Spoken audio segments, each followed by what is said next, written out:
আচ্ছা, মনে আছে সেই 90 শতকের সরস্বতী পুজোর কথা? 90 দশকের সরস্বতী পুজো মানে কেবলমাত্র একটা উৎসব নয়, ওটাই ছিল আমাদের শৈশব। সরস্বতী পুজোর আগে যতই কুল বড় হোক না কেন, খাওয়া বারণ। কারণ খেলে যে সরস্বতী মা রাগ করবেন যদি বিদ্যা কম দেয়, তাই ভেবে কোনো প্রকারের কুল দাঁতেই কাটতাম না। সরস্বতী পুজোর ভোরবেলা মা ডেকে তুলতেন, ঘুম চোখে উঠেই দেখি বইয়ের উপরে নতুন মলার, আর অন্যদিকে দেখি মা কলম পেন্সিল ধুয়ে তা রোদে শুকোতে দিয়েছে। বিশ্বাস করুন সেই দিন পড়া ছিল না, কিন্তু বিদ্যার ভয় ছিল সবচাইতে বেশি। খাতা ছোঁয়া যাবে না, কলম ধরা যাবে না, এইসব নিয়মগুলোই যেন আমাদের শৈশবের শাস্ত্র ছিল। স্কুলে বা পাড়ায় একটা ছোট্ট একটা মণ্ডপ, বাঁশ, কাপড় আর কাগজের ফুলে সাজানো, আর অন্যদিকে মাইকের ঘ্যার ঘ্যার শব্দ যা ভালো করে বাজেই না, তবুও যেন মনে হতো এই গানটাই যেন পৃথিবীর সবচেয়ে পবিত্র গান। মাটির সরস্বতী, সাদা শাড়ি আর হালকা একটু হলুদের ছোঁয়া, এমন একটা মুখ যে এই মুখের দিক তাকালেই কষ্টটা ভ্যানিশ হয়ে যেত। সেই মায়ের সামনে আমরা হাত জোর করে কখনো ইঞ্জিনিয়ার বা ডাক্তার হতে চাইতাম না, আমরা শুধু হাত জোর করে বলতাম, মা এই পরীক্ষায় অন্তত পাশ করিয়ে দাও। তারপর মাটিতে সরস্বতী রেখে তার উপরে কঞ্চির একটা কলম রেখে উবু হয়ে বসে কপালটা তার উপরে রাখতাম এবং পুরোহিতের কণ্ঠে বলতে থাকতাম, সরস্বতী মহাভাগে বিদ্যা কমলাচনে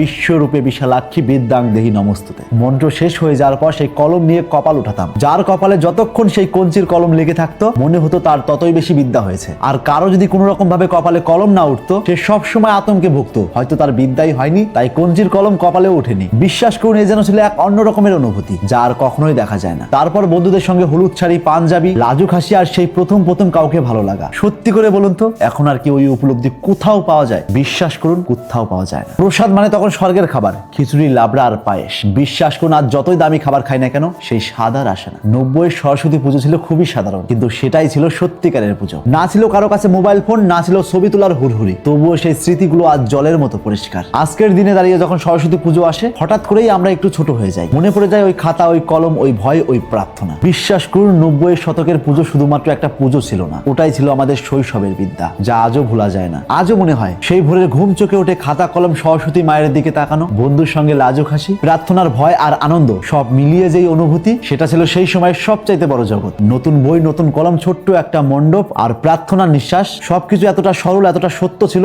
যা কল্পনার বাইরে। এখনকার শৈশব হয়তো বড় জিনিসে ভরা, বড় মোবাইল ফোন, বড় খেলনা, বড় বইপত্র, বড় ছবি, হইচই, কিন্তু সেই সরল আনন্দ, সরল ভয় আর আসে না। সেই প্রথম স্বপ্ন আর খুঁজে পাওয়া যায় না। 90 দশকে সরস্বতী পুজো ছিল এক আবেগের মুহূর্ত। যারা ওই সময়টাতে জন্মগ্রহণ করেছেন তারাই জানেন এই অনুভূতিটা কেমন ছিল, যে শৈশবের আনন্দের মুহূর্ত আর কোনোদিন দেখা যাবে না। তোমার শৈশবে সরস্বতী পুজো কেমন কেটেছে এবং তোমার শৈশবের যে কোনো একটা স্মৃতি কমেন্ট বক্সে লেখো। হতে পারে তোমার কমেন্ট নিয়েই তৈরি হবে নেক্সট ভিডিও। তাই আজ থেকে চোখ খুলুন আর এরকম ইন্টারেস্টিং ভিডিও প্রতিনিয়ত পাওয়ার জন্য তাপস এক্সপ্লোরার পেজটিতে ফলো দিয়ে রাখুন।